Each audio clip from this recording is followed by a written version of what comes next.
welcome traveller, or maybe sleeper. Either way, you've arrived at the right place. Tonight we're venturing into a different kind of history, one not marked by kings or battles, but by smoke drifting from a roadside brazier, by the clatter of wooden spoons on iron pots, by the crunch of stale crust and the whisper of roasted meat. We're talking about medieval street food, not the kind of street food you might find in Bangkok or Istanbul today, sizzling with spice, bursting with colour. No, medieval street food was, well, more muted. Sometimes bland, sometimes brilliant, often questionable, but always inventive. Because when your kitchen is a smoky alley, your table is a wooden board propped on barrels, and your customers are mostly illiterate, impatient, and slightly drunk, you learn to improvise. Let's set the scene. Imagine a narrow street in a medieval town, cobblestones glistening with something you hope is rain, buildings leaning in like gossiping neighbours. The air smells of sweat, horse dung, and, just faintly, hot onions. Somewhere, someone is yelling about a cart with a broken wheel. Someone else is trying to sing, badly. And amidst the noise comes the unmistakable hiss of food hitting fat. A man with a crooked hat stands behind a tiny brazier. He's flipping something that might be meat, or bread, or both. It's hard to say. Labels weren't a thing, and food safety laws. Oh, sweet summer child. But the scent is good, the warmth is better, and the price, a penny or two, is within reach, even for someone who hasn't been paid in weeks. Street food wasn't just about convenience, it was survival. Most medieval homes didn't have proper kitchens, especially in towns. Fire was a constant threat, and space was tight. If you were a labourer, your day started before sunrise and ended when your back gave out. You didn't have time to stew a broth or bake a loaf. You wanted something warm, something fast, something vaguely edible. Enter the food hawkers. These weren't chefs, they were survivors. Former peasants, widows, failed farmers, and the occasional runaway monk, all trying to make a living one spoonful at a time. They didn't have fancy signage. No Best Stew 1342 awards, but they had ladles, cauldrons, and sometimes a donkey, which in some towns qualified as a small business. The range of street food varied wildly. In the morning, you might find soft bread rolls stuffed with whatever yesterday's stew had left behind. At noon, carts filled with pottage, that ever-simmering mix of grains, greens, and the occasional chunk of salted meat would be making the rounds. And if you were lucky, or lived near a port, you could get a bit of fried fish. Not battered like a modern fish and chip dream, just fish, often with the head still attached, always with bones, but hot and salty, and kind of perfect if you hadn't eaten since Tuesday. There were dangers, of course. Food poisoning didn't have a name yet, but it had a reputation. If a cart made 5 people sick in a week, word got around, though not fast enough to help the 6th person. Sometimes vendors reused cooking fat until it turned a worrying shade of grey. Sometimes they left pies out too long and the crusts grew their own personalities.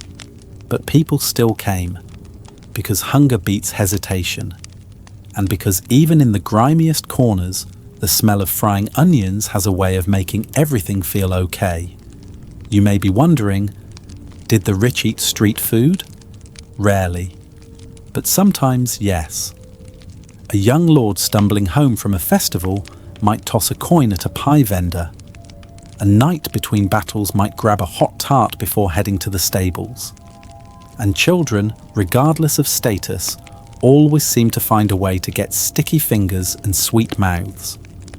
But for the most part, street food was the domain of the working class. It was eaten standing up quickly and with fingers. Napkins were for nobles. Everyone else had sleeves. So why does this matter? because street food tells us what history books forget. It tells us how people really lived, what they craved, what they could afford, what they missed.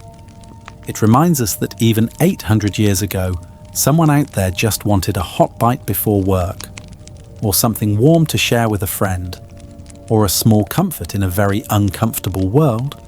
And it gives us stories, like the one about the woman in Norwich who sold meat pies filled with something no one could identify, or the monk in France who quit his order to sell pancakes with jam and became the most popular man in town for 3 months straight. But we'll get to them, slowly, softly. There's no rush. If street food was the soul of the medieval city, then bread was its backbone. Not just the fluffy, crusty loaf we think of today, but bread in all its rough, tough, often rock-like forms. In fact, a medieval person could probably break a window with their daily bread. Accidentally, of course. Though one wonders how many windows were actually broken with good intentions and poor dental planning. Because the truth is, medieval bread wasn't always soft, or even particularly bread-like. Let's take a stroll past the bread stalls. They're not flashy, just low wooden tables with thick cloths draped over them to keep off the flies, or at least to encourage the flies to land somewhere else. Behind the tables, a woman with flour on her elbows is slicing a dark, dense loaf into quarters.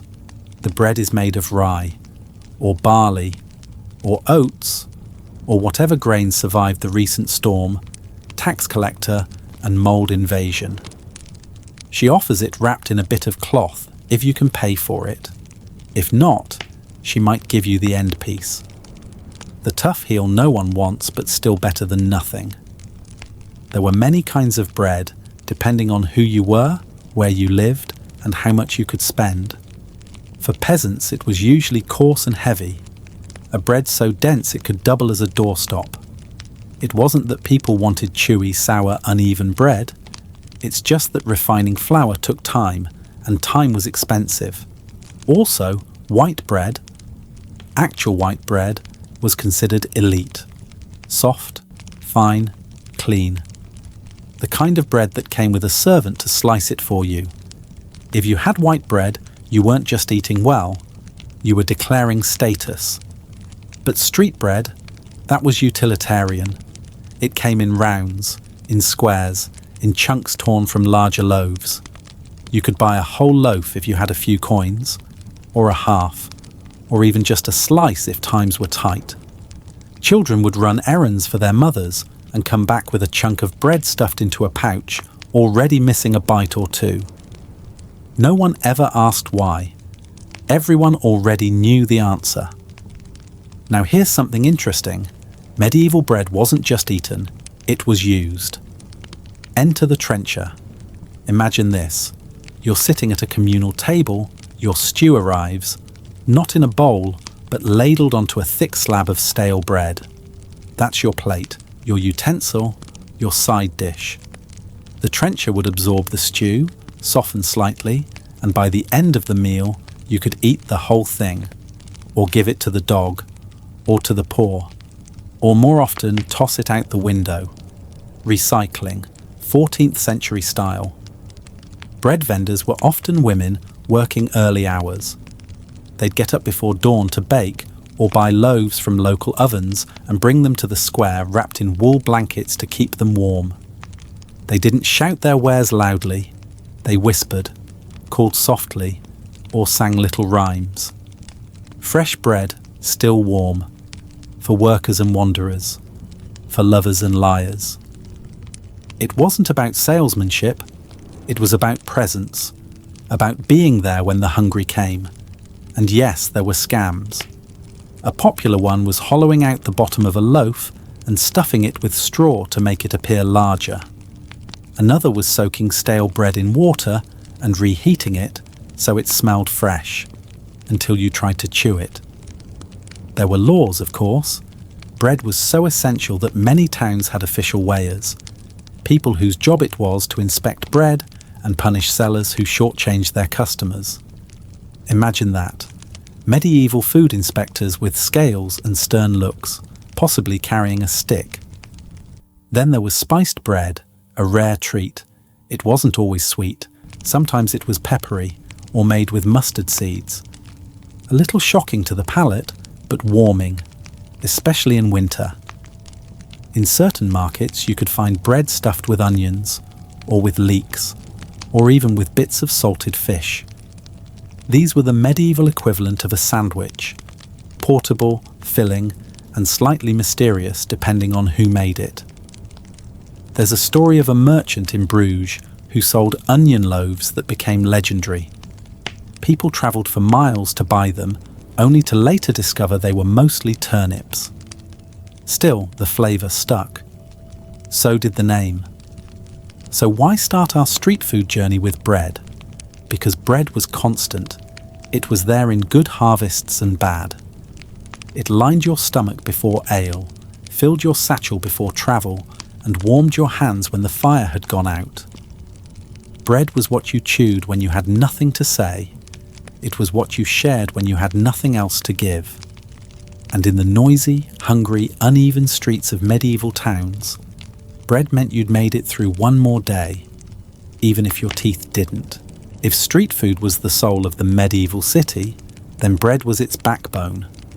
Not just the fluffy, crusty loaf we think of today, but bread in all its rough, tough, often rock-like forms. In fact, a medieval person could probably break a window with their daily bread. Accidentally, of course. Though one wonders how many windows were actually broken with good intentions and poor dental planning.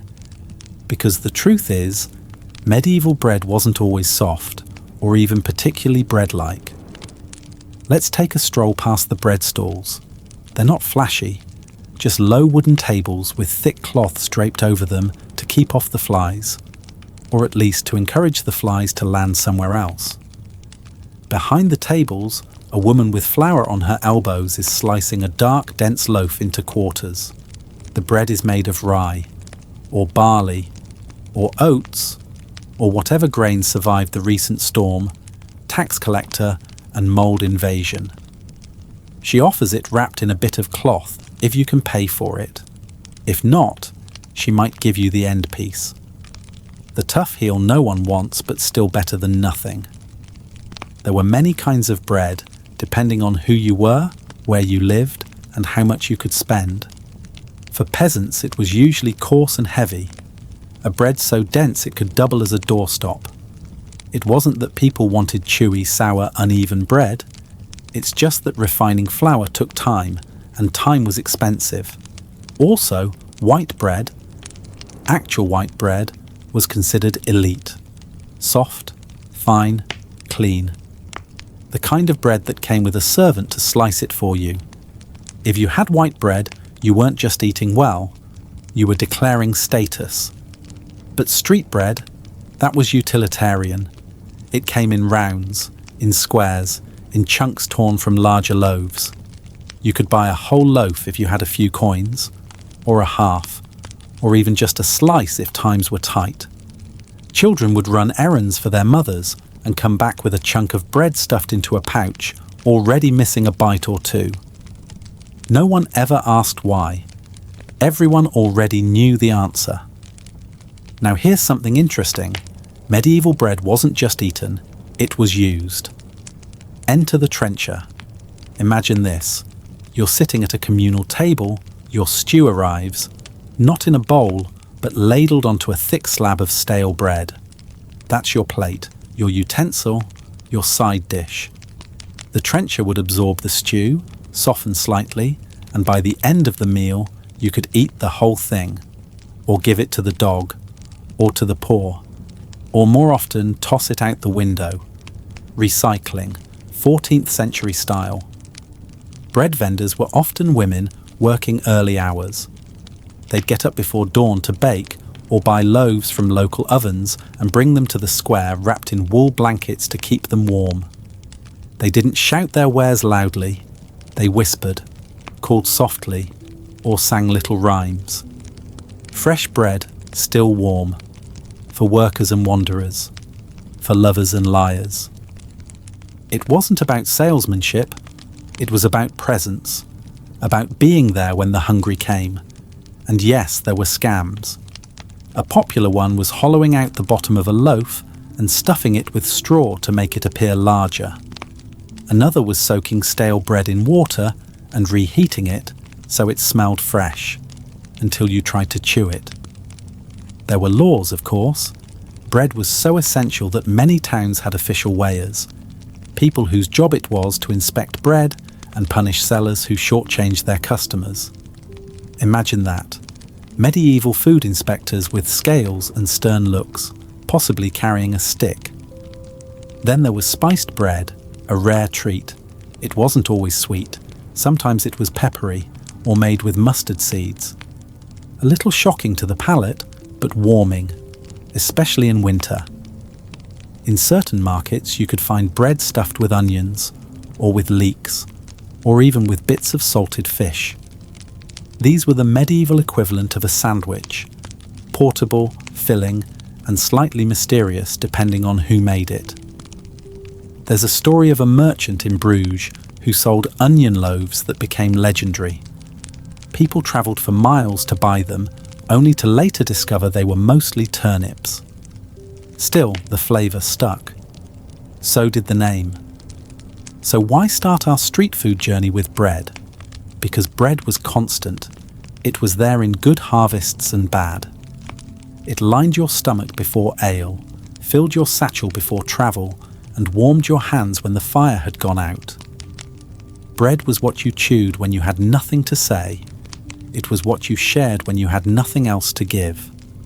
And in the noisy, hungry, uneven streets of medieval towns, bread meant you'd made it through one more day, even if your teeth didn't. Next to the bread carts and porridge pots, often half hidden behind baskets and slumped under linen cloths, was something far more mysterious: cheese. It didn't announce itself with smoke or steam. It didn't hiss or bubble or perfume the air with savoury scents. But it was there, quiet, pale, and slightly suspicious. Street cheese in the medieval world wasn't the rich, oozing delight you might be imagining.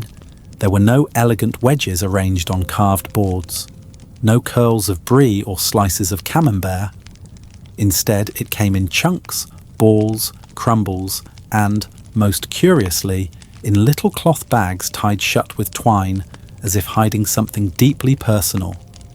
These cheese bags were often hung from a wooden rod or looped over the vendor's arm. Inside was soft, slightly sour cheese made from curdled milk and strained through fabric. It was fresh, which in medieval terms meant it hadn't yet turned green.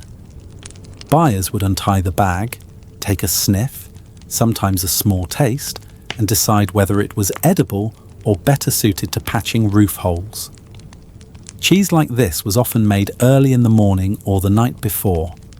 It didn't last long, which is why vendors sold it quickly to workers heading to the fields, apprentices on break, or tired monks with a few coins and a craving. There were harder cheeses too, wheels that had been aged in cellars until they were firm enough to resist a blade. These were cut into chunks and wrapped in leaves or cloth. They were salty, dry, and sometimes riddled with tiny holes that either meant a fine aging process or that someone forgot to check for insects.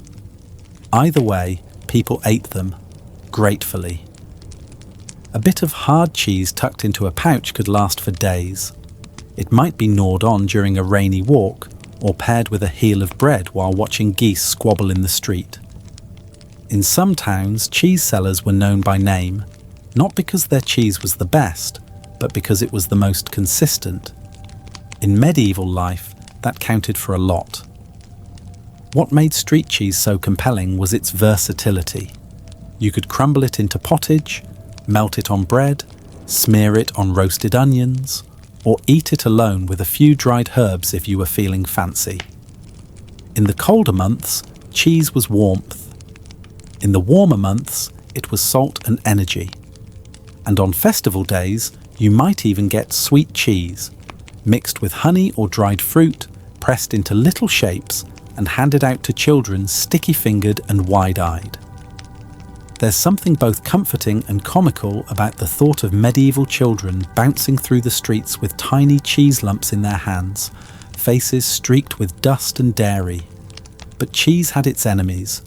Warm weather for one, unreliable milk supplies for another, and of course, cats, which had a frustrating habit of swiping at cheese bags hung too low or left unattended.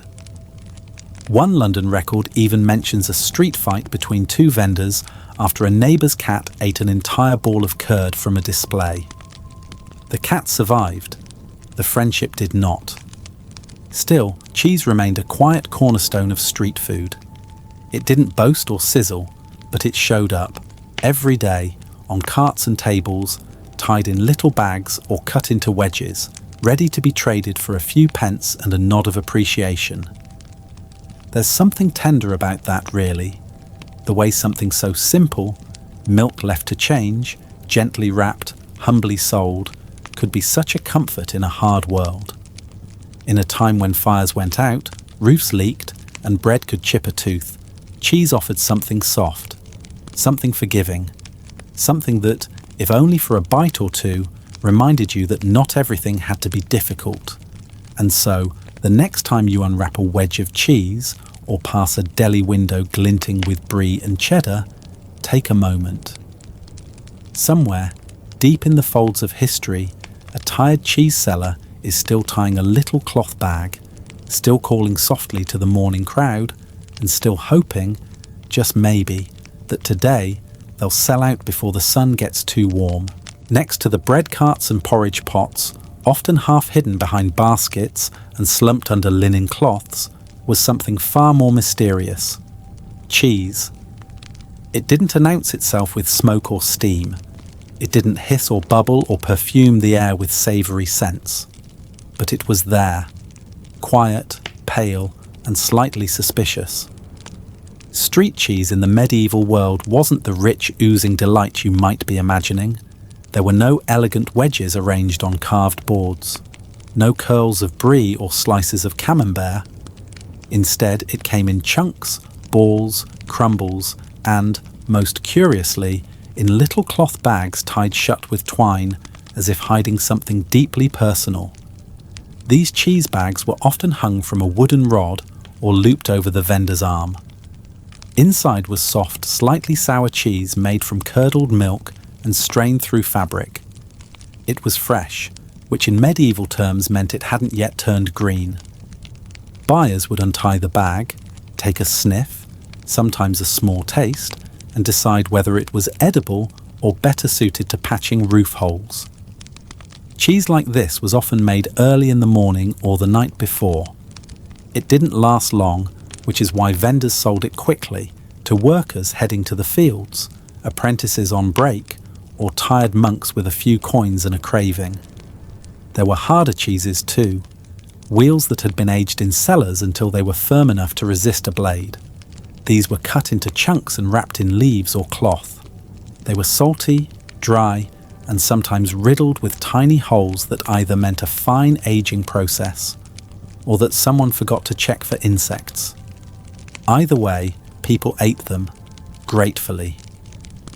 A bit of hard cheese tucked into a pouch could last for days.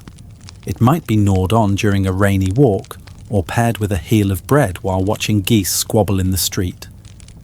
In some towns, cheese sellers were known by name, not because their cheese was the best, but because it was the most consistent. In medieval life, that counted for a lot. What made street cheese so compelling was its versatility.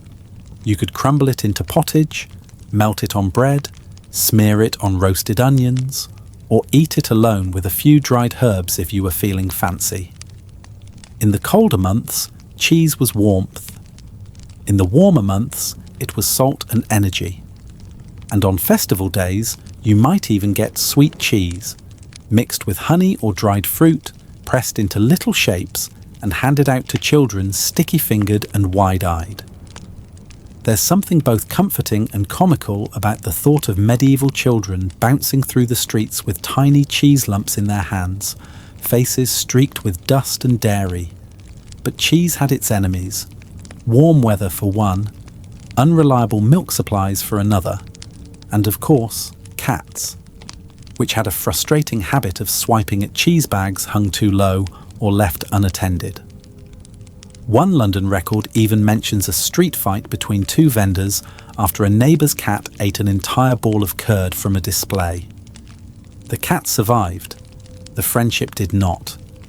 Still, cheese remained a quiet cornerstone of street food.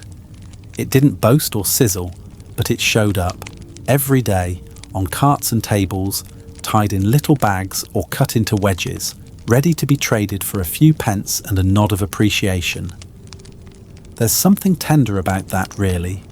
The way something so simple, milk left to change, gently wrapped, humbly sold, could be such a comfort in a hard world. In a time when fires went out, roofs leaked, and bread could chip a tooth, cheese offered something soft, something forgiving, something that, if only for a bite or two, reminded you that not everything had to be difficult. And so, the next time you unwrap a wedge of cheese or pass a deli window glinting with brie and cheddar, take a moment.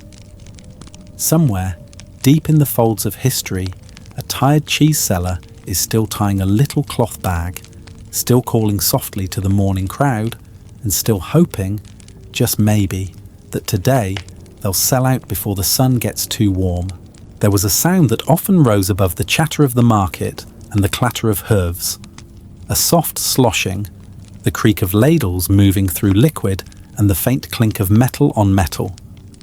It meant the stew carts had arrived. Pottage peddlers, broth carriers, and stew vendors with their lumpy cauldrons and long battered spoons. This was not food you could eat neatly. It wasn't meant to be elegant. It was hot, messy, sometimes a little unsettling, but deeply beloved. Because nothing filled you faster or warmed you deeper than a scoop of something slowly simmered all morning, stirred by someone who'd learned long ago that flavour didn't come from fancy ingredients, but from time and intention. These carts often carried a single pot, sometimes two, balanced precariously over a charcoal bed or suspended over swinging iron brackets. Inside was pottage, a word that could mean almost anything. At its heart, pottage was a thick stew of grains, vegetables, herbs, and whatever meat scraps had been spared or scraped together. Sometimes it was thin like soup. Other times it was closer to paste. You didn't ask.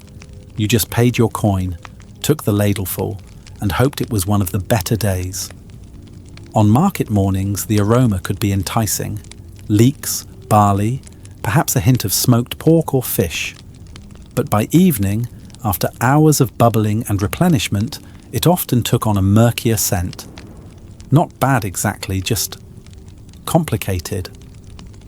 The true art of the stew cart was stretchability. Vendors had to feed dozens, sometimes hundreds, without running out. So they learned the rhythm of the pot. Stir, scrape, add a little more water, a handful of oats, maybe a scrap of dried cabbage. The meat, if there was any, was sliced thin or shredded until it was unrecognizable. A peddler might only have one chicken for the whole day, but with enough barley and carrots, it became everyone's chicken. The broth itself was an evolving creature. It absorbed the stories of the day, the morning sharpness, the noon rush, the late afternoon fatigue. By sundown, it had seen it all, and you could taste it. People gathered around these carts not just to eat, but to pause, to share warmth. The ladling was steady, soothing, a rhythm that lulled the brain into momentary rest. Children came with clay cups. Workers brought their own bowls or just tore a trench of bread to scoop with. Some sat on stones or the edges of barrels. Others leaned against walls, steam curling up past their faces, eyes half closed. The pottage was never the same twice. Sometimes it was glorious, sometimes strange. Once a vendor near Canterbury became famous for her mint and mutton stew, until it turned out the mint was actually something growing wild by the well. People still ate it. It was different, and different was rare. There were rules, of course. In many towns, stew vendors had to pass inspection, not for hygiene, which was more of a suggestion than a standard, but for fairness. Too much water, too little substance, and you might be fined.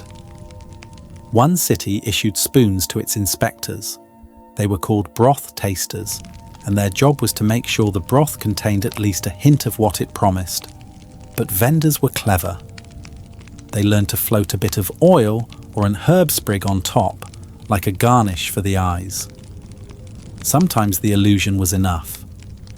Broth wasn't only for nourishment, it was also for healing. Many believed that a good stew could cure melancholy, strengthen the blood, or ease a broken heart.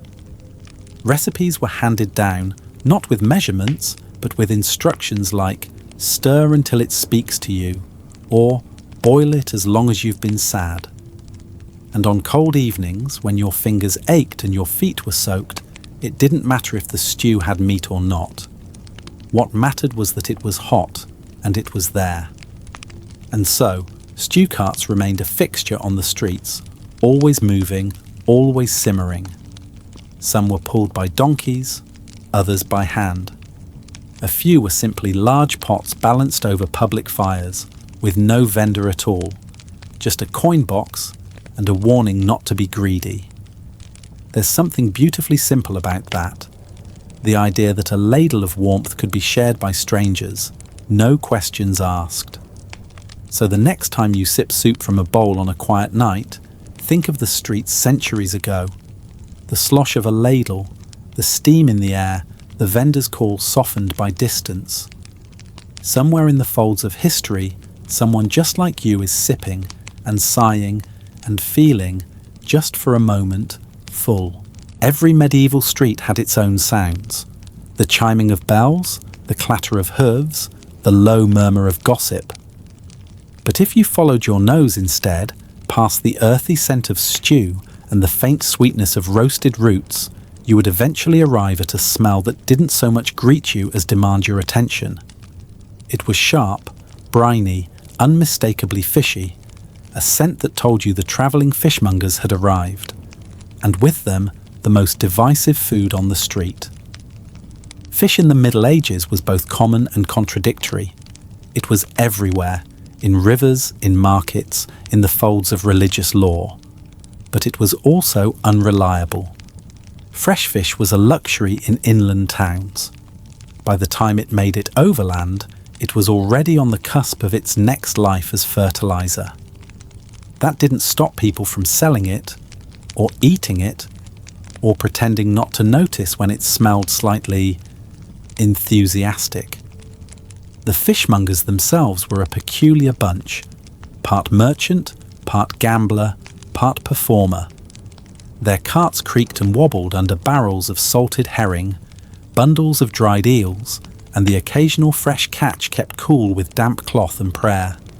The smell arrived before they did, a kind of invisible herald that made dogs bark and windows close. But not everyone turned away. For many, this was their only taste of the sea. A single salted mackerel could last a family days, especially when boiled in porridge or chopped into pottage. And dried fish, tough as shoe leather and twice as chewy, could be rehydrated, stewed, or simply gnawed on during a long walk home. Some fishmongers smoked their wares. These carts were especially dramatic, with thin ribbons of smoke spiralling up from little fireboxes built into the side. Rows of small fish, gutted, flattened, and pinned to wooden planks, hung like strange laundry, slowly turning golden brown in the heat. These smoked fish were expensive, but they kept for weeks, even months, and they had a flavour that lingered long after the last bite. Sometimes pleasantly, sometimes not.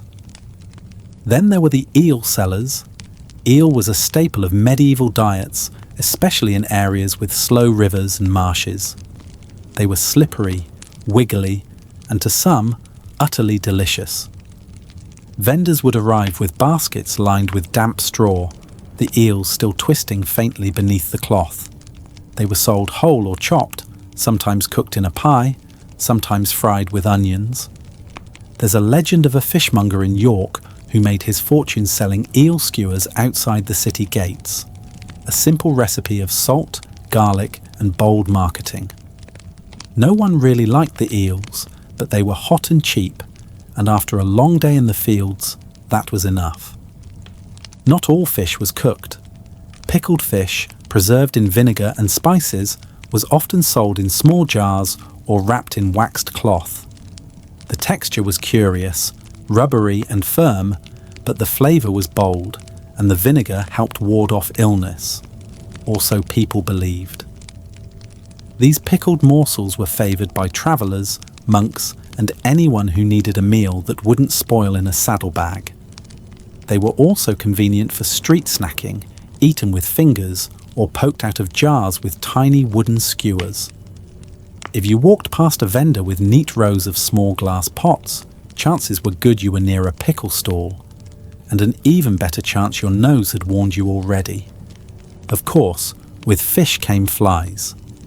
Vendors battled them constantly, waving cloths, burning herbs, covering fish with rushes or damp cloths. It was a losing battle, but a valiant one. Many towns had strict rules about where fish could be sold. Not too close to churches, not near the bakeries, never near a butcher. But rules were often ignored. A fishmonger with a good spot and regular customers wasn't likely to give it up just because someone complained about the smell. And truth be told, most people got used to it. The nose adapts. Hunger wins. Fishmongers weren't always welcome, but they were necessary, especially on fast days when meat was forbidden. The church mandated dozens of such days each year, and during those times fish was in high demand. Vendors raised their prices, carts multiplied, and the markets swelled with haggling voices and the slap of slippery wares on wooden boards. Everyone was trying to buy the least fishy fish, and everyone was pretending they couldn't smell it on their neighbours later. Despite the smell, despite the bones, despite the questionable freshness, medieval fish was beloved. It connected people to the sea, to tradition, to something bigger than their muddy towns and smoky huts. It offered salt, protein, and the rare delight of flavour that didn't come from boiled cabbage. And so, even centuries later, if you walk along a windy harbour or past a smoky stall grilling fish on an open flame, take a breath. Somewhere in the winding alleys of history, a cart is creaking, a ladle is scooping, and someone, just like you, is choosing a little salt, a little smoke, and a little something that tastes like more than just survival. There's something universally comforting about meat on a stick. It's simple, primal, and wonderfully direct. No need for plates, no utensils, no questions. Just one hand, one bite, and the satisfying knowledge that somewhere along the line, fire met flesh, and someone made it taste good. Even in the Middle Ages, this was true. Long before modern kebab shops lit up street corners with neon signs and sizzling grills, medieval food vendors were already threading meat onto wooden skewers and selling it to the hungry, the hurried, and the hopeful. Of course, the meats were a little different. There was no chicken satay or lamb shawarma here. No fancy sauces or slow marinades. What you got depended entirely on the day, the place, and the vendor's luck. In a port town, you might get skewers of grilled fish or tiny bits of squid, dusted in ash and salt. In the forests, hunters sold skewers of rabbit or small birds, grilled whole and lightly singed. In cities, you were more likely to find offcuts, scraps of pork or beef, sometimes mutton, skewered and roasted quickly over open flame. Sometimes the pieces were so small they barely counted as bites. But roasted meat was roasted meat, and to a medieval stomach, that counted for a lot. The preparation was rudimentary. Vendors built makeshift grills out of bricks, flat stones, or iron grates scavenged from broken stoves. The fire was kept low and steady, the skewers laid across like bridges over a glowing bed of coals. The meat hissed and popped as it cooked, juices dripping down to hiss in the fire below. There were no thermometers, of course, just instinct, timing, and the occasional poke with a stick to check for firmness. Burnt edges were common, raw centers too. But that didn't stop anyone. If anything, it just made the good skewers more memorable. Seasoning was sparse but creative. Salt was a luxury, but ashes worked in a pinch. Vendors might rub the meat with crushed garlic or wild herbs, or brush it with vinegar to cut through the grease. In some regions, wine was drizzled over the meat during cooking, a theatrical flourish more than a culinary one, but it made the smoke smell wonderful, and that was half the battle. And there were sauces of a sort. Mustard was popular, sharp, gritty, homemade, often smeared on a piece of bread used as a makeshift plate. In some places, a vendor might serve a pepper sauce, thick and dark, made with stale wine and old secrets. These skewers weren't meals, not really. They were snacks, side dishes, temptations passed from hand to hand as people moved through the market or stood in line for bread. But they were powerful. The smell alone could break your concentration. You'd be walking to the cobbler or the candle maker and suddenly stop mid-step, caught in a smoky cloud of roasted fat and char. Your stomach would rumble, your fingers twitch, and before you knew it, you'd handed over a coin for something still dripping and dangerously hot. That's the magic of street meat. It doesn't ask, it compels. There were regional specialties, of course. In parts of Italy, vendors grilled tripe on skewers, not to everyone's taste, but those who loved it swore by the texture. In Northern Europe, some stalls sold skewered sausages, plump, spicy, and occasionally still hissing from the fire. And in certain towns during festivals, entire hogs were spit roasted and chopped into bite-sized pieces for crowds to devour. Meat skewered onto anything long enough to serve as a stick. Broom handles, carved branches, even swords. There's a story of a blacksmith who forgot his tools by a roast fire and returned to find his tongs used as a kebab holder by a vendor too busy to care. The blacksmith was furious, until he took a bite. But as always, the skewers weren't just about food, they were about place. About standing in the street, feeling the warmth of the fire on your face, watching the smoke drift up into the grey medieval sky. They were about conversations between strangers, about shared moments of flavour in a world that didn't offer many. A vendor might only have enough meat for 10 skewers a day, but those 10 moments, those 10 bites, were small gifts passed from hand to hand. And so, in quiet corners of medieval towns, meat sizzled, sticks blackened, fingers burned, and someone somewhere took a bite and smiled, not because it was perfect, but because it was hot and smoky and real. Not every medieval street food was built for sturdiness. Some were made for surprise, for richness tucked into small crusts, for warmth held in the palm of your hand.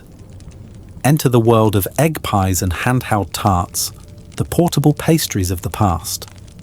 These weren't the towering meat pies of noble feasts, layered and laced with spices. These were humbler, quicker, and infinitely more approachable. They were the perfect size to slip into a satchel, to bite into during a quiet moment between chores, or to share with someone too tired to cook. They were in many ways the comfort food of the cobbled street. The vendors who sold them often worked from low stone ovens built into the sides of alleys or courtyards. You'd find them early in the morning, long before the sun was fully up, coaxing heat from last night's embers and carefully tucking bits of egg, cheese, herbs, or meat into rounds of dough. The dough was rarely flaky, that required too much butter, but it was sturdy, meant to hold its shape, survive a tumble, and still taste like something someone had tried to make well. Egg pies were a favourite among early risers. They were small, not quite a tart, not quite a quiche, just enough for a few mouthfuls of savoury, creamy filling. Eggs were beaten with milk or broth, maybe thickened with breadcrumbs and mixed with herbs, onions, and sometimes a bit of leftover meat. Bacon if you were lucky, dried fish if you weren't. The mixture was poured into the dough, baked until set, and served warm or cool depending on the mood of the fire. There were no ovens with dials. The only temperature setting was wait and see. But still, these little pies came out golden, their edges slightly crisp, their centres soft and familiar. The tarts too came in many forms. Some were filled with sweetened cheese, others with fruit if it was in season. Pear and currant were common, or dried plums soaked in wine. There's a record of one vendor in Flanders who made honey tarts so popular, customers queued down the alley. He guarded the recipe until the day he died, leaving only a cryptic note. Heat it until its size. Whatever that meant, people remembered it, and remembered him. That's the thing about good food in hard times. It lingers longer than the recipe.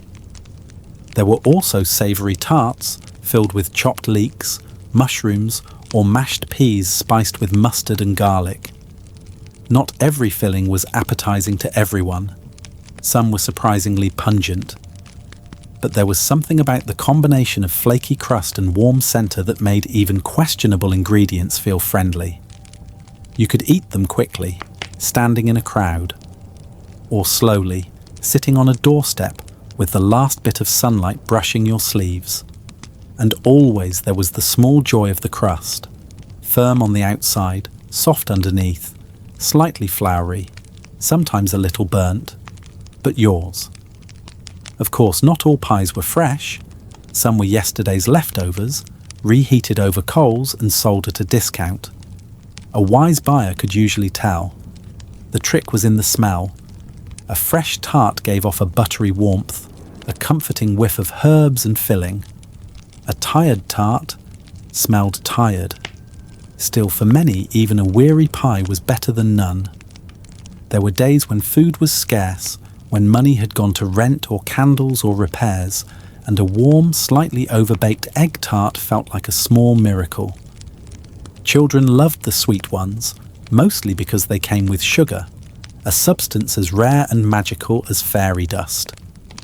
Vendors sometimes sprinkled coarse crystals over the top, or drizzled a bit of honey if they had any left. These treats were hoarded, savoured, and occasionally fought over. There's a story in a parish record of two boys getting into a full-on wrestling match over a single pear tart dropped in the mud. The tart did not survive, but their friendship did, eventually. And so, among the louder, greasier foods of the street, the pies and tarts offered something softer, something handmade. Not flashy or large, but careful and personal. They were little packages of thoughtfulness, of someone waking early, kneading dough, seasoning fillings, and hoping the batch would sell before the afternoon rains came. Next time you hold a warm pastry in your hands, pause for a moment. Close your eyes.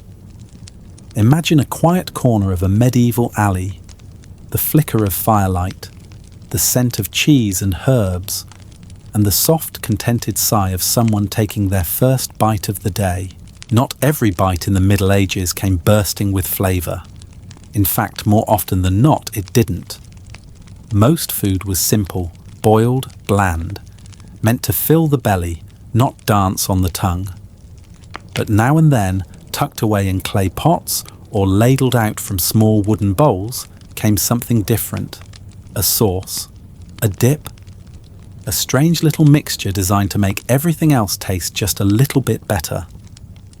They weren't called condiments back then, not exactly, but they filled the same quiet role, flavour enhancers for the otherwise forgettable. These sauces weren't sold the way meat or bread was. You didn't buy a full bowl. Instead, vendors might offer a splash on your stew, a smear on your pie, or a corner of your bread dipped in something sharp or creamy. In some towns, there were dedicated sauce sellers, often older women with rows of small pots and a reputation for keeping secrets. Their wares were never labelled. They didn't need to be. Locals knew which one burned your throat in the best way, and which one was perfect for hiding the taste of old meat. Mustard was perhaps the most common. Not the smooth yellow kind we know today, but coarse and gritty. A mixture of ground mustard seeds, vinegar, and sometimes stale ale or leftover wine. It packed a punch, the kind of punch that cleared your sinuses and made you blink twice. For many, this was exactly the point. It cut through the heaviness of meat, masked the smell of questionable fish, and added excitement to a piece of cold bread. Vendors kept it in little jars, covered with waxed cloth or tied shut with string. You could buy a spoonful, or, if you were bold, lick it straight off your fingers. Garlic sauces were also popular, especially in the southern regions. Crushed cloves mixed with oil, breadcrumbs and herbs made for a thick, spreadable paste that was both comforting and a little aggressive. It was not a first-date food, though few medieval courtships began with garlic anyway. These sauces clung to meat, pooled in bread, and sometimes doubled as a home remedy for just about everything from stomach aches to melancholy. There's something oddly reassuring about that. Knowing your lunch could also be your medicine, even if it made your breath socially dangerous. For those who craved sweetness, fruit-based sauces offered a gentler option. These were made from boiled plums, cherries, or even crab apples, thickened with honey or wine, and spiced with cinnamon or clove if such luxuries were available. They were sticky, dark, and strangely delightful when paired with salty meats or cheeses. Some vendors drizzled them over roasted vegetables, creating what one traveller described as a bite both sour and bright, like chewing on a riddle. High praise for the time. There were also green sauces, vivid herbal concoctions made from parsley, sage, mint and garlic, ground into a paste and thinned with vinegar. These were sharp and earthy, perfect for cutting through the richness of fat or the monotony of boiled grains. One monk, writing in the margins of a cookbook, called it the sauce that wakes the tongue. He may have been exaggerating, but then again, after a week of barley stew, perhaps not. Of course, some flavourings came in dry form. Salt, though precious, was sprinkled with reverence. Pepper was rarer, often reserved for the upper classes, though street vendors occasionally acquired it through unofficial channels. Vinegar was more common, sharp, tangy, and poured with a generosity that suggested it covered many culinary sins. In leaner times, ashes from sweet wood might be stirred into food for a touch of bitterness, or fermented barley used for sourness. Medieval cooks were nothing if not inventive. But not all sauces were celebrated. Some were mistrusted, especially those that were too dark, too thick, or too mysterious.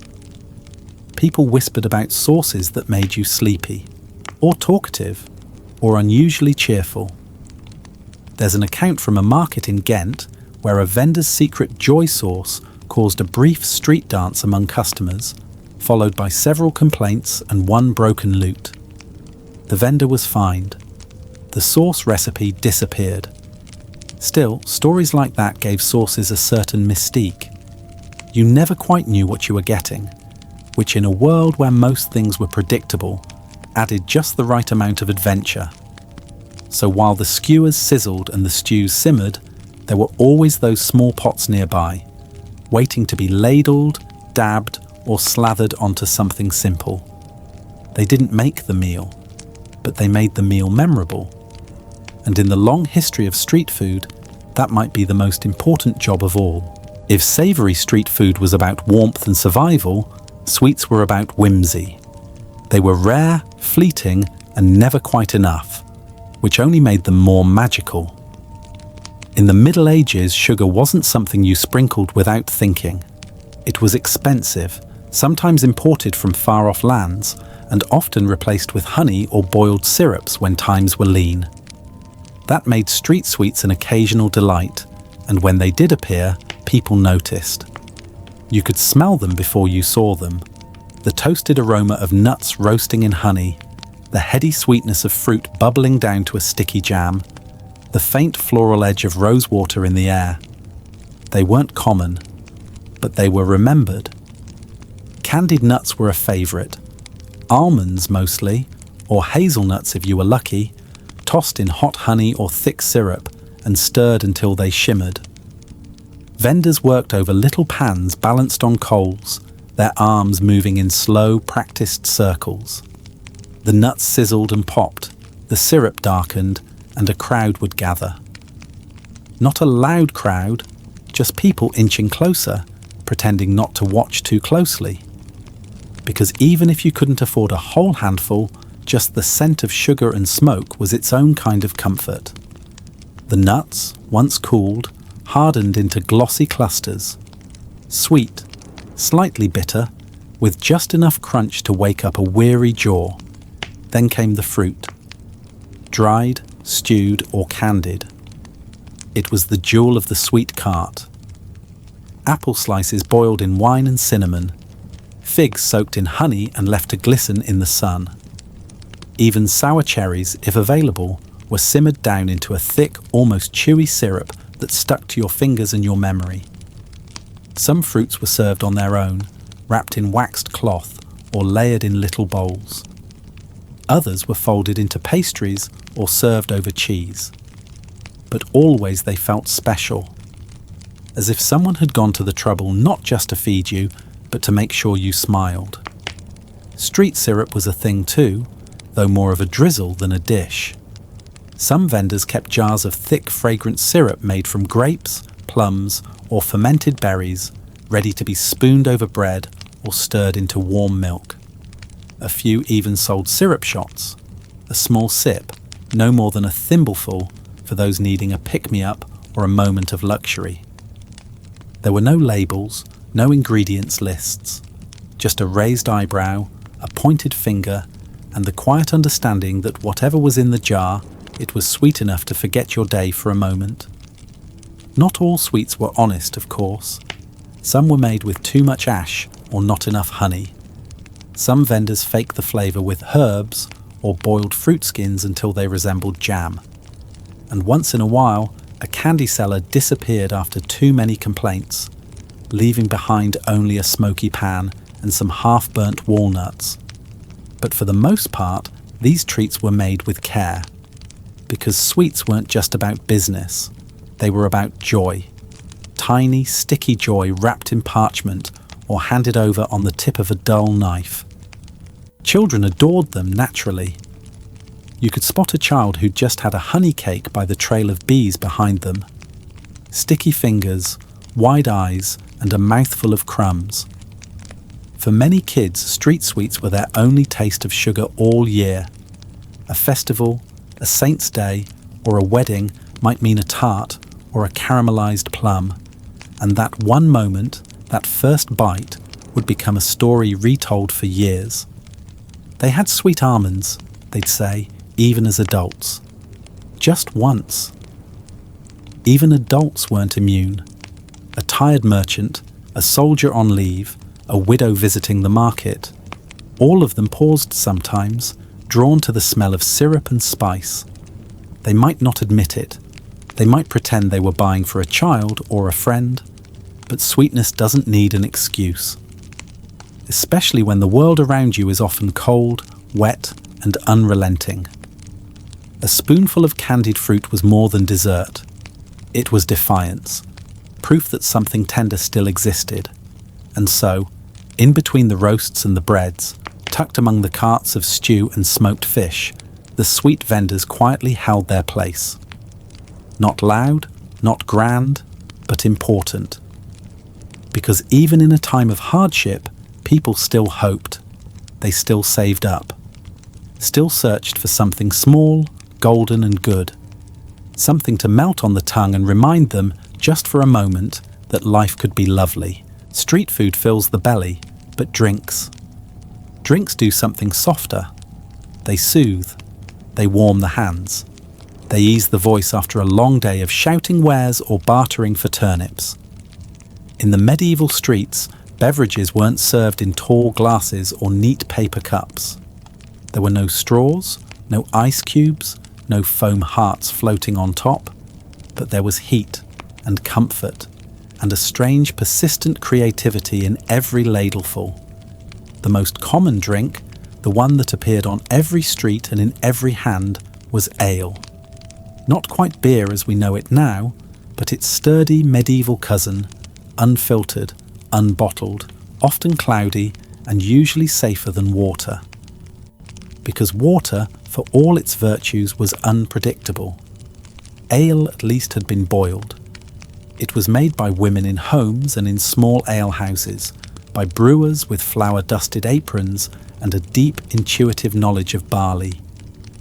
On the street, ale was sold from large wooden casks, poured into mugs, bowls, or whatever vessel you happened to carry.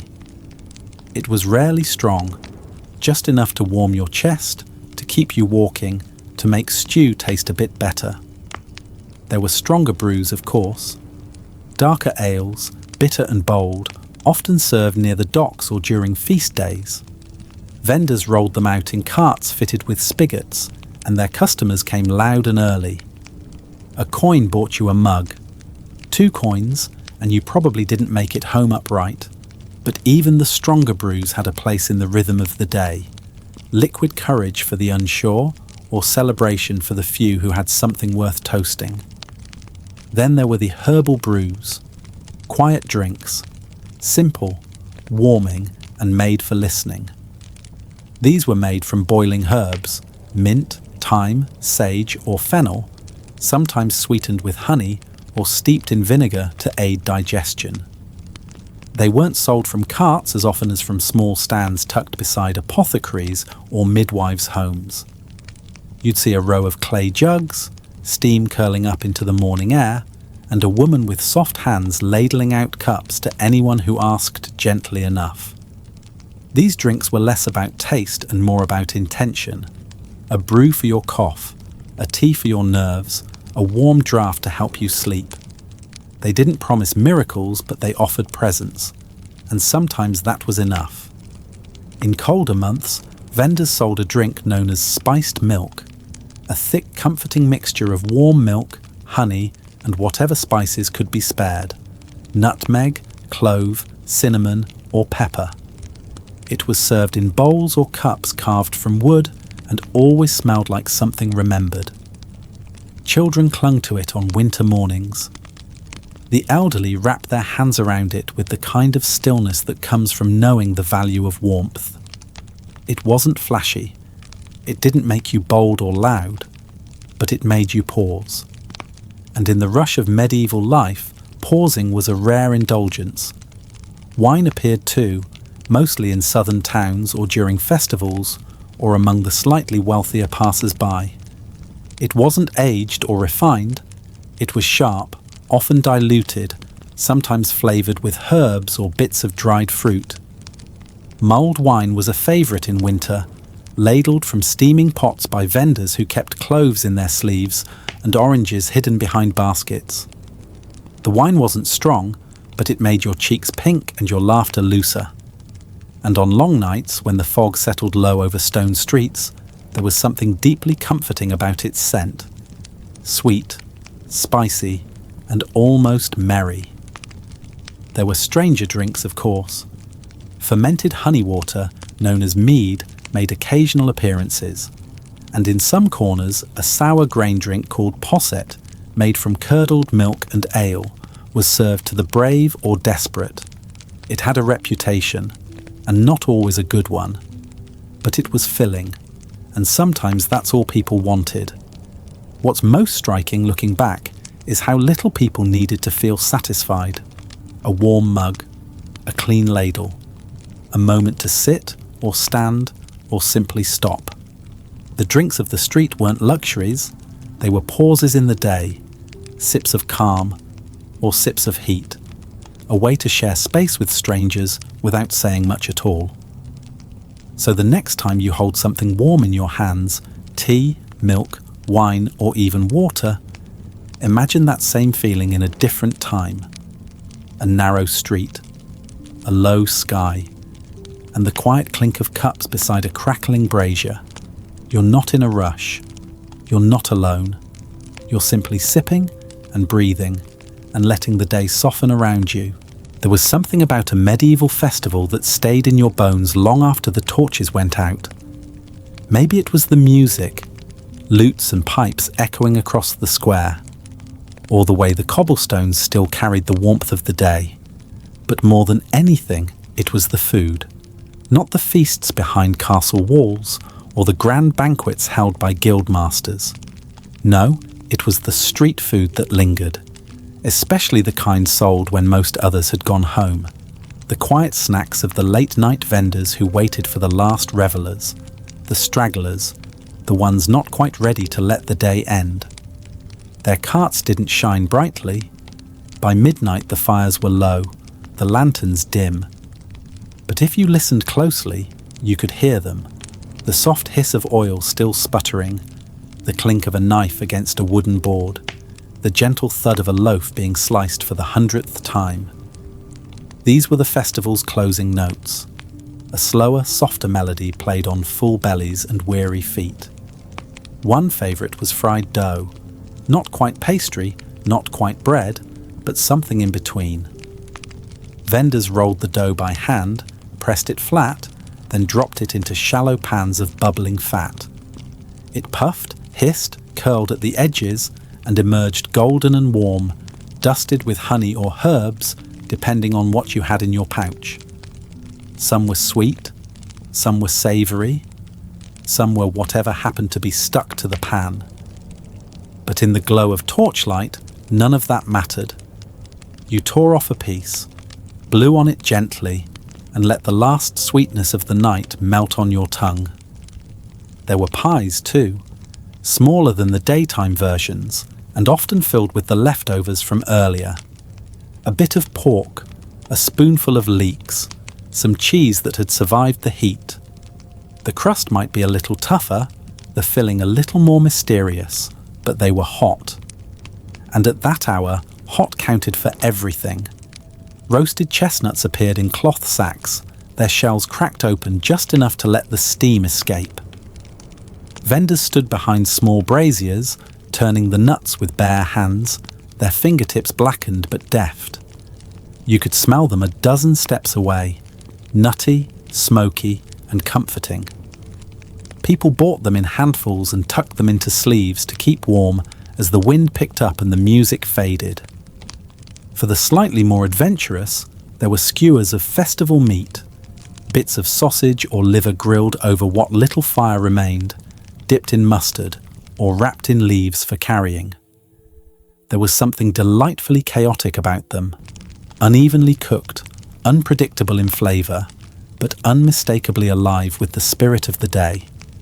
It wasn't fancy, but it tasted like stories you'd tell later, with laughter and exaggeration. And then always there was the bread, the fallback, the companion. Vendors pulled flat loaves from the sides of dying ovens, wrapped them in cloth, and handed them out like goodnight hugs. Some were flavoured with herbs or onion, some were plain, some were hard enough to double as self-defence. But they filled the hand and quieted the stomach. And at the end of a festival, that's all anyone really wanted. There's something tender about the way people gathered around those last stalls. No more shouting, no more dancing. Just tired feet, slumped shoulders, and smiles that flickered like the last candle. People shared bites, traded coins, whispered about the best dish of the day. Children leaned against parents, chewing quietly. Couples wrapped arms around each other, their breath visible in the cooling air. No one was in a hurry. That was the whole point. And the vendors, they knew this part of the night better than anyone. They stayed not for the profit, but for the poetry of it, for the soft joy of feeding people in the quiet after the chaos.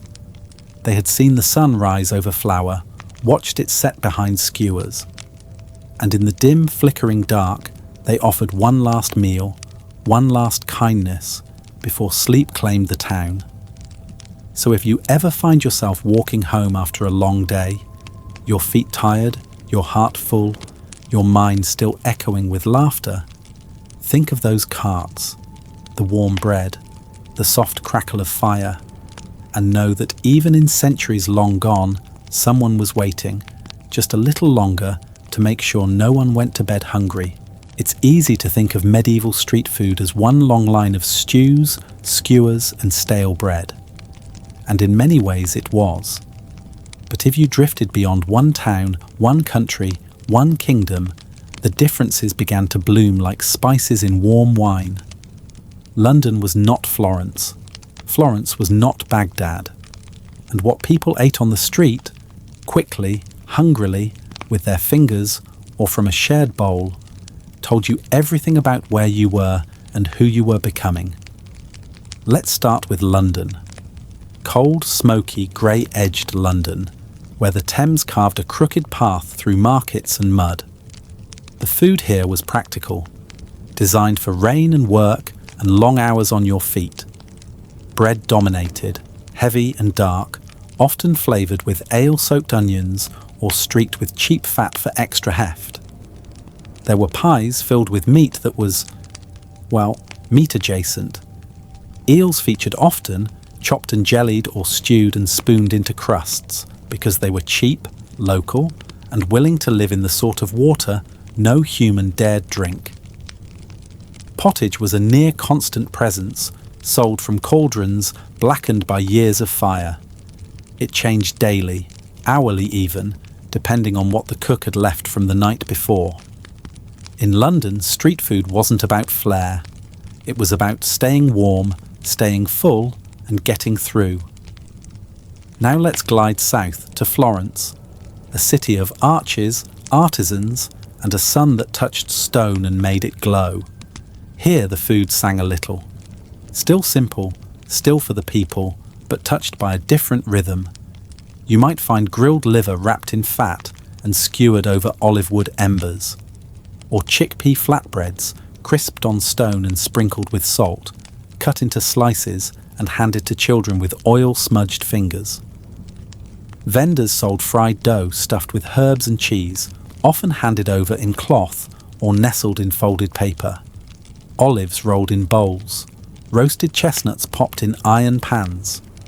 There was bread, yes, but it was saltless. Intentionally so, born of a tax dispute long past but never forgotten.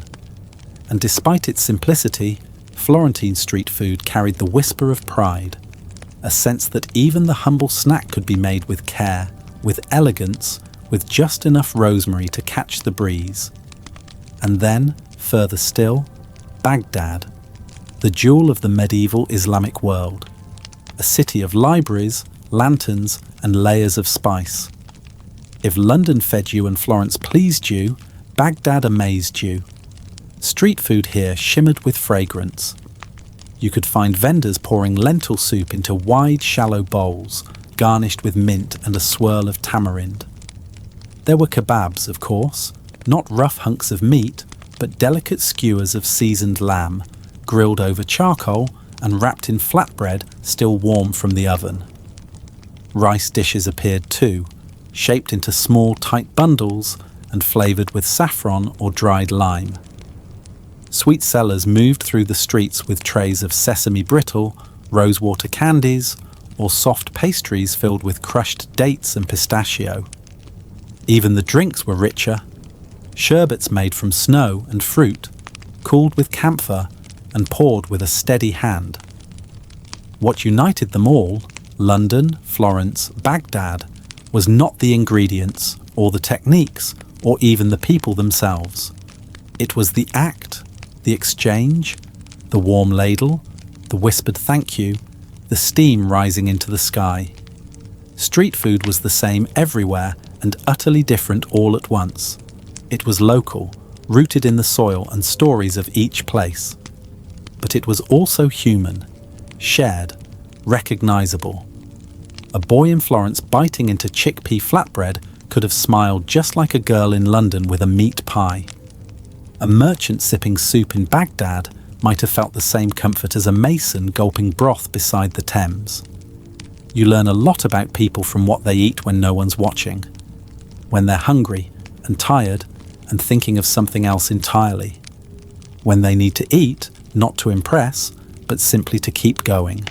And from these bites, hot, quick and imperfect, history hums.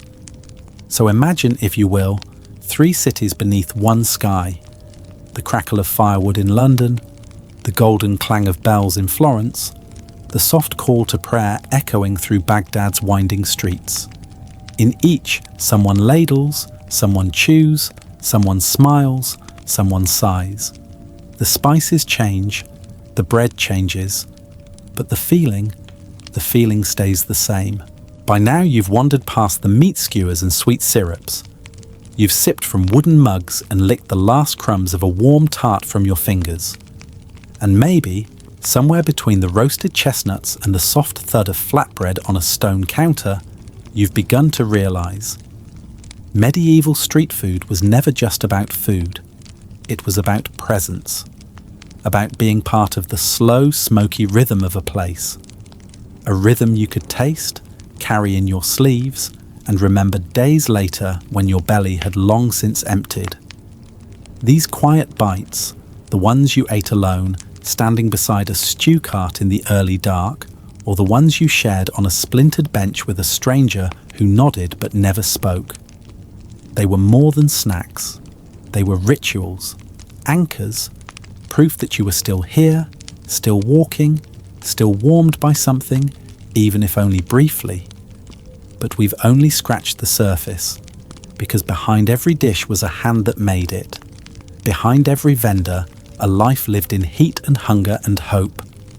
And behind every bite, a network of people, places, and invisible paths.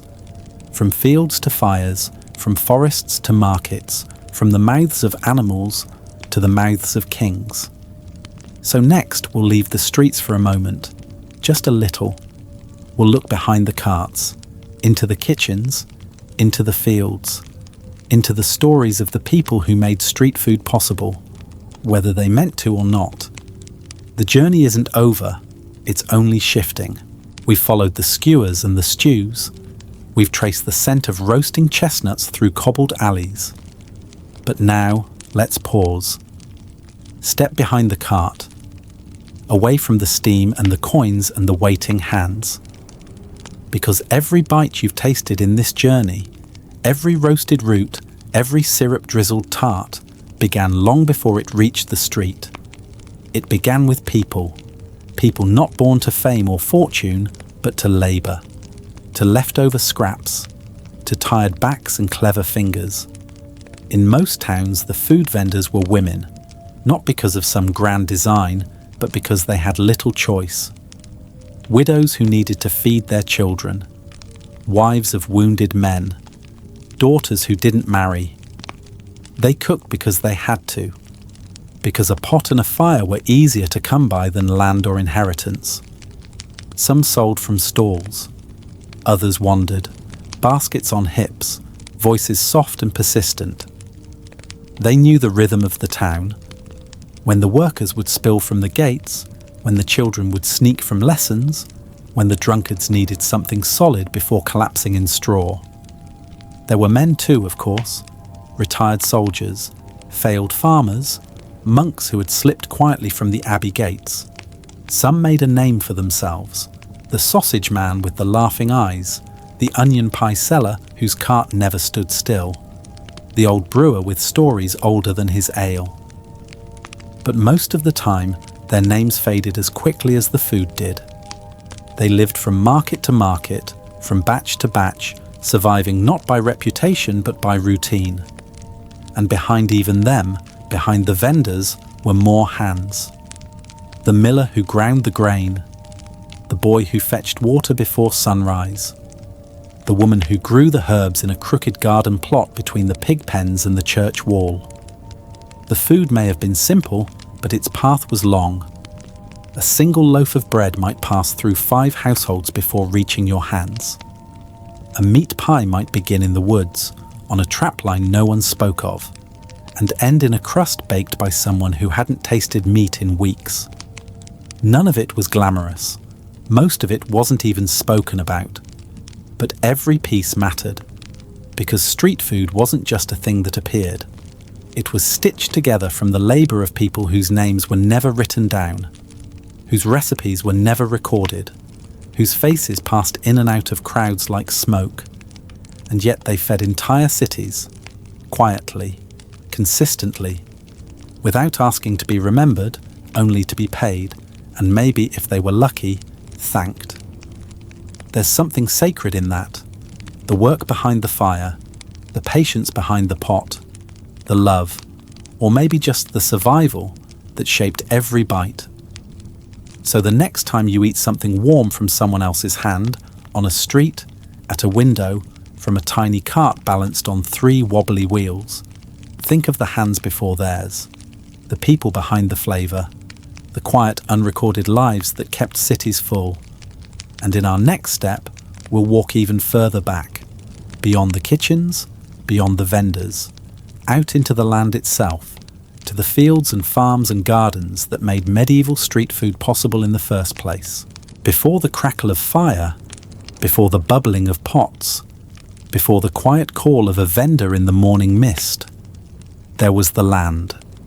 Not the land as drawn on maps or divided by kings, but the real land, muddy, wind-worn, sun-dappled.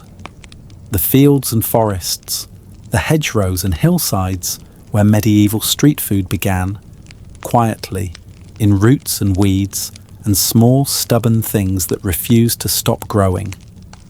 The ingredients of the street were never grand, not wheat from the royal stores or saffron from the merchant ships. No, the food that filled carts and warmed hands began in smaller, scrappier places. In barley fields trampled by sheep, in kitchen gardens tucked beside pig pens, in wild corners where herbs grew sideways and no one asked permission to gather them. Farmers worked the land with more hope than guarantee. Grain harvests were fickle, too much rain and everything moulded, too little and it cracked in your hands. What came up was rarely pretty. Barley with black tips, rye with rusted stalks, but it was food. And in clever hands it became porridge, bread, batter for tarts. Sometimes it was traded, sometimes bartered, sometimes taken by tax. Whatever remained, however small, trickled down to the carts, where it was mixed, boiled, and sold one ladle at a time. Vegetables weren't grown for flavour. They were grown for survival. Turnips, leeks, onions, cabbages, sturdy things with roots like fists and skins like armour. They grew where wheat refused. They lasted through frost. They could be eaten raw in desperation or roasted to coax out something resembling sweetness. These were the quiet workhorses of the street cart, the base of stews, the bulk of pottage, the filling in hand pies. They were humble, yes, but dependable. And in a world where many things weren't, that made them precious. Then there were the things that weren't planted at all, the wild things, nettles for soup, dandelion greens for salad, mushrooms gathered carefully and not without risk. Berries found at the edges of hedgerows, plucked by children with purple-stained fingers. Even tree bark in some regions was ground into flour when grain ran short. Foraging wasn't a trend, it was a necessity and a skill passed down in whispers. Which mushrooms not to touch, which herbs soothed fever, which roots looked safe but weren't. A family might survive a winter based on what its grandmother knew about plants. Hunting was rare and mostly illegal. Forests were claimed by lords, and poachers risked their lives for a rabbit or a pheasant. But still it happened. A bird in a pie might have come from a trap set at dawn. A sausage might carry the faint taste of something once wild. In towns near rivers, fish were more common. Eel, carp, herring, caught, salted, smoked, sold. Not always fresh, not always clean, but always welcome. All of it The grown, the gathered, the stolen passed from hand to hand before reaching a fire. Passed in sacks, in baskets, under cloaks, carried down muddy roads and up crooked stairs, rinsed in rainwater, dried in sun, chopped with dull knives on leaning tables. And somehow, from all this, from wind and blight and sore backs and quiet luck, a bowl of food appeared. A tart, a stew, a skewer, something warm enough to pause your day. So the next time you taste something earthy or bitter or strange, think of the field, think of the forest, of the frost on the cabbages, the calluses on the fingers that picked nettles with care. Every meal has a beginning, and this was theirs. Next, we'll return to the town, but not to the markets this time. We'll walk into the chaos of feast days, when street food exploded into celebration, and the rules bent under the weight of joy. Most days in a medieval town moved quietly. Bread rose, stew bubbled, vendors called out in low, practiced voices, but not feast days. On feast days, everything changed. The streets became rivers of people. The air shimmered with heat and laughter. Bells rang, musicians played, children shouted, chickens escaped, dogs barked. And above it all, above the music, the shouting, the joy, rose the smell of food. Because when a feast day arrived, street food transformed.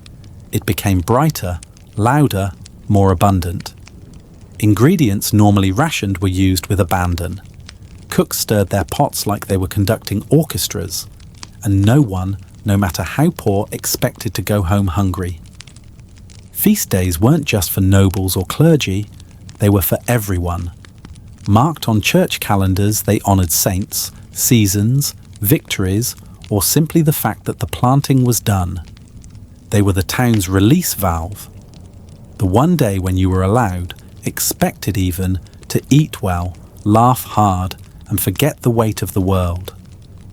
Vendors prepared for days beforehand. Extra loaves were baked, more pies were filled.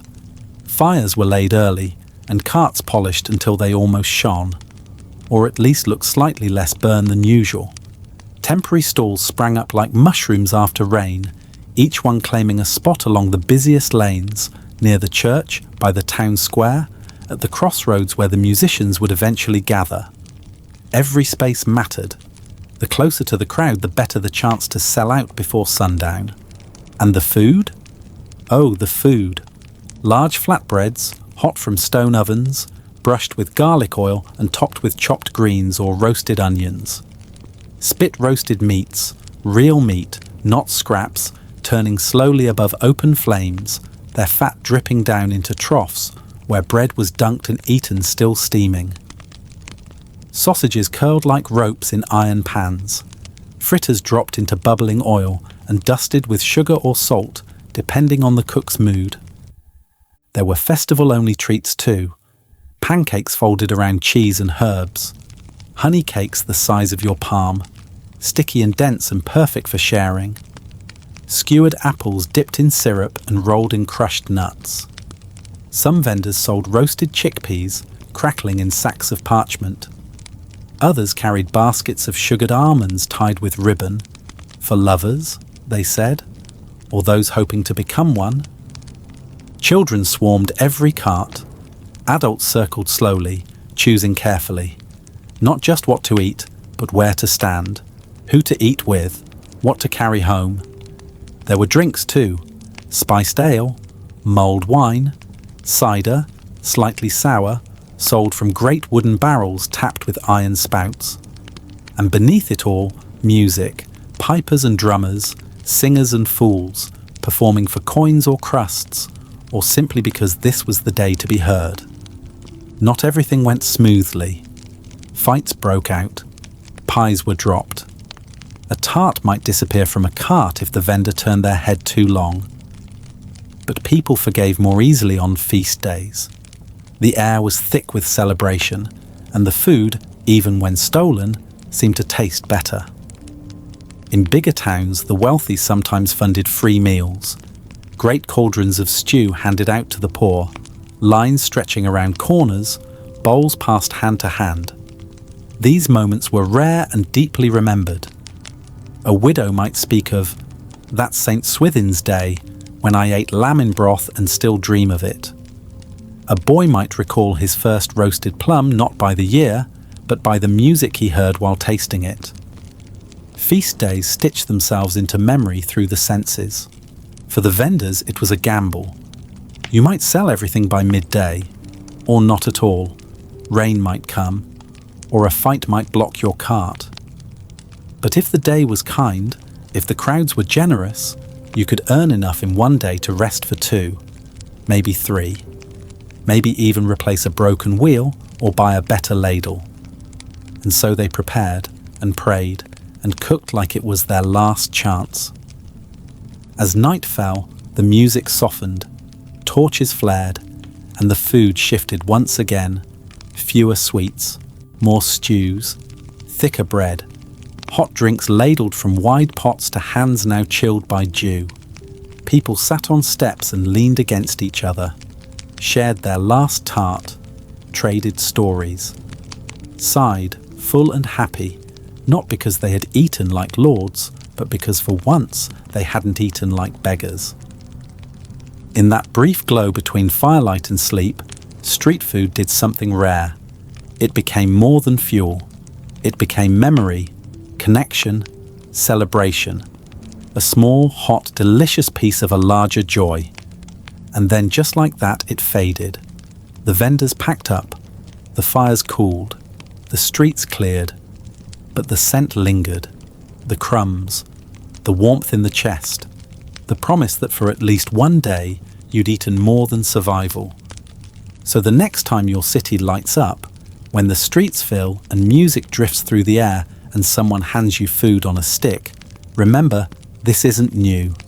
It's a tradition older than most walls.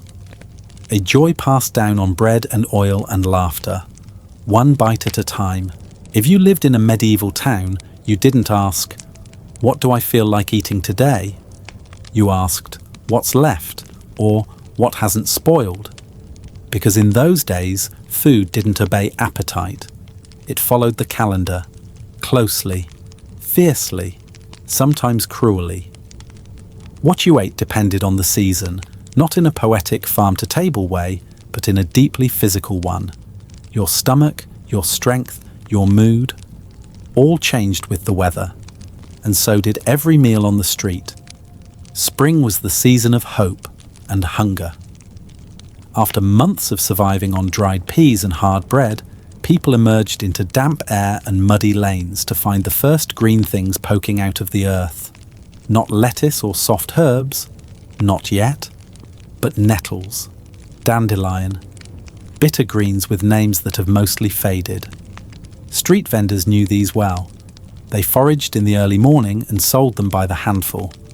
Nettle soup, thin but warming, spring onion tarts, sometimes eggs if the hens had begun to lay again. The bread was still dense, the meat still scarce. But people smiled more. They stood in line a little longer. They believed in warmth again. Summer was abundance, but also danger. Food was everywhere. Berries on vines, beans climbing walls, carts overflowing with fruit and vegetables. But heat was a problem. Meat spoiled. Milk turned. Vendors had to be quick, clever. They salted more, dried more, sold fast. You'd see grilled fish, fruit tarts, hand pies stuffed with greens and leeks. There were sweet drinks, cooled with river water or snow brought down from hills, if you were lucky. Children licked honey off sticks.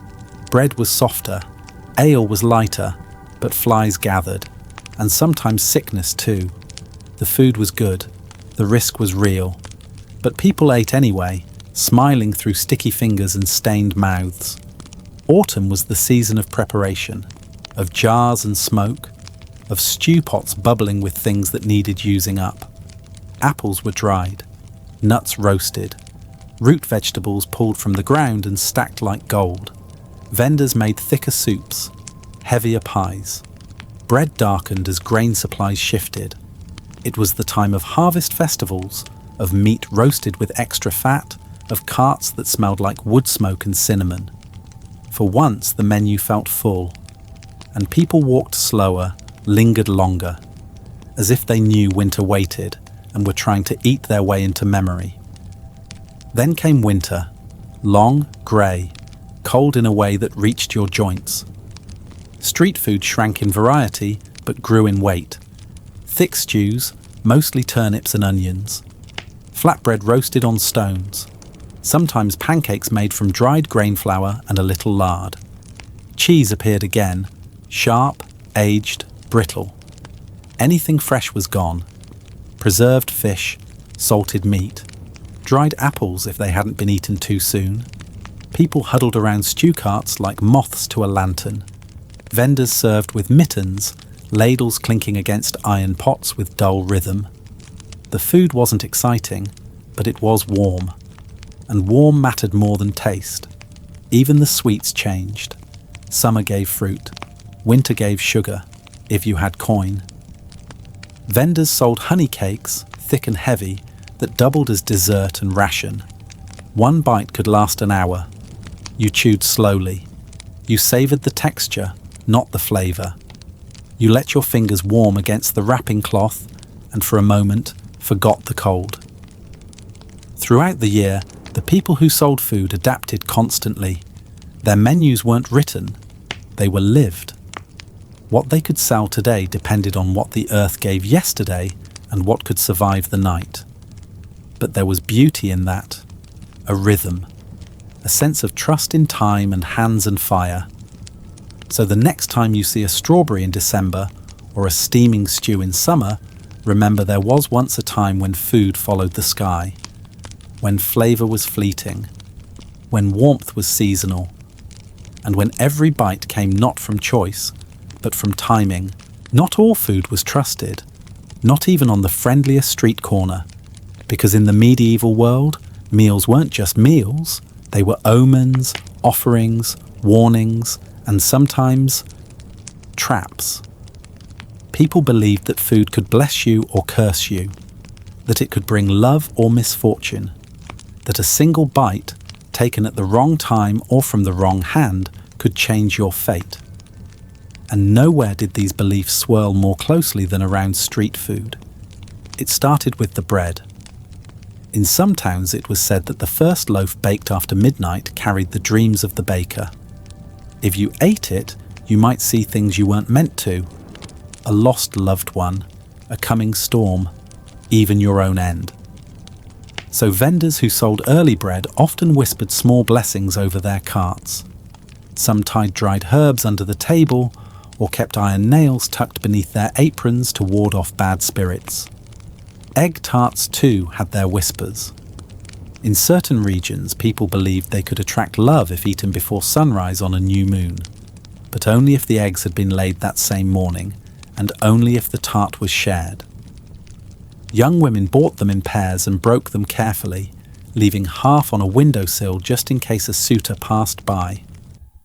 Vendors, ever practical, leaned into the story, carving little hearts in the crusts or wrapping them in red thread for extra charm. There were also foods you weren't supposed to eat on certain days. Stew on a Friday could invite bad luck unless it contained leeks. Pancakes during a thunderstorm? Dangerous. They might cause the lightning to strike nearby. One travelling vendor claimed he could calm storms by throwing a slice of onion pie into the fire. No one was sure if it worked, but his cart was always surrounded during the rainy season. Some believed that the first bite of a honey cake could bring a wish, but only if you didn't speak for 10 heartbeats after. Others warned never to eat meat skewers that curved slightly at the end, as it meant the animal had died in fear, and that fear would live in your belly. Most ignored these warnings, but some hesitated. Then there were the cursed carts. In every town there were stories, always passed down in hushed voices, always with a knowing look. A woman who sold pies too perfect to be real. A man whose stew never ran out, even though no one ever saw him cook. A vendor who appeared only on full moons, selling candied fruit that left children feverish and laughing in their sleep. Whether true or not, people believed, and belief shapes behaviour. Some would only buy from certain stalls, others would walk 3 streets out of the way to avoid a seller whose bread smelled like grief. Some spat on the ground before eating, some muttered prayers, some touched iron before taking the first bite. But not all food lore was dark.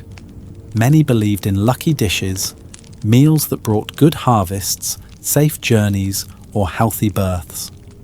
A bowl of broth shared at dawn could bring peace between enemies. A roasted chestnut eaten in silence could protect your home. A plum tart bought with your last coin might ensure you never ran out again. Vendors knew all this. Some believed it, some didn't, but most respected it. After all, food was intimate. It went into the body. It became part of you. And if people needed a little blessing to swallow something warm, then why not? One famous seller in Bruges used to hum softly while ladling stew, a tune her grandmother had taught her to keep the pot honest. Another in York drew small symbols in the ashes beneath his griddle. Not quite letters, not quite prayers, but something in between. No one asked. No one needed to. Because in the end, food was never just about hunger. It was about trust, about ritual, about the quiet ways we ask the world to be kind to us, one bite at a time. So next time you eat something given to you by another, a warm roll, a wrapped sweet, a little tart baked by hand, take a breath before the first bite. Listen, just for a moment. You might not hear the superstition, but you'll feel the care behind it. The carts are gone now. The fires are out. The stones that once felt the slap of dough and the spill of a stew have long been worn smooth by centuries of footsteps. But if you walk slowly and listen carefully, you can still feel it. The hum of a market long vanished, the faintest smell of onion in the breeze, the warmth of bread in a world that didn't always give you warmth. Because medieval street food never truly disappeared. It just changed clothes. Today, we walk city streets with paper cups and takeaway bags, sipping coffee instead of ale, eating skewers of grilled meat without wondering if they're lucky or cursed. But the rhythm, that ancient rhythm of food made for the people, served hot, eaten by hand, and carried away with grease on your sleeve and a bit of joy in your belly. That rhythm remains. The fried dough sold at festivals? That's not new. It's the descendant of honey fritters flipped in a brass pan in 13th century Paris. The little pies filled with eggs or mushrooms. They come from a long line of crusts pressed and folded by women who couldn't afford to waste a single scrap. Even the roasted chestnuts sold on cold winter nights.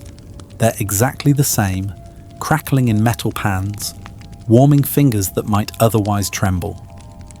And more than the recipes, the setting lives on. Food on the street is still about the in-between moments, a bite between errands, a snack on the walk home, a meal when you're not sitting, not settled, just moving, just living. That feeling hasn't changed.